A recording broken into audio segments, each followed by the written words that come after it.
गुढीपाडव्याची खूप खूप शुभेच्छा. आणि आज मी बनवणार आहे ते आहे लिंब लोण, जे की फक्त गुढीपाडव्यातच पिलं जातं.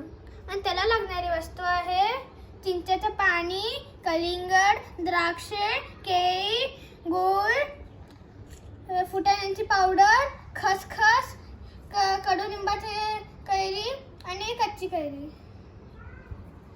तर मग आता मी या सगळ्यांना एकत्र टाकतोय.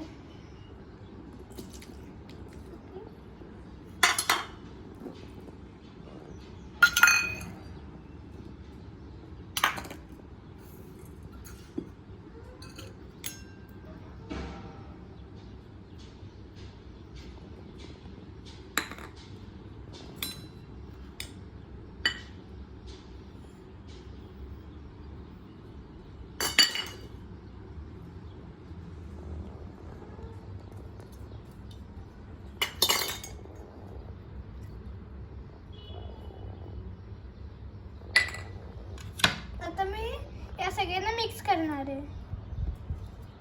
पण त्याच्या आधी मला हे पाणी टाकायचं आहे.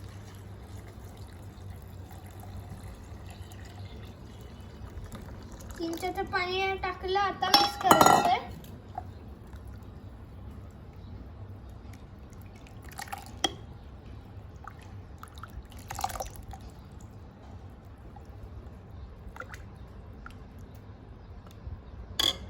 Thank you. Like and subscribe.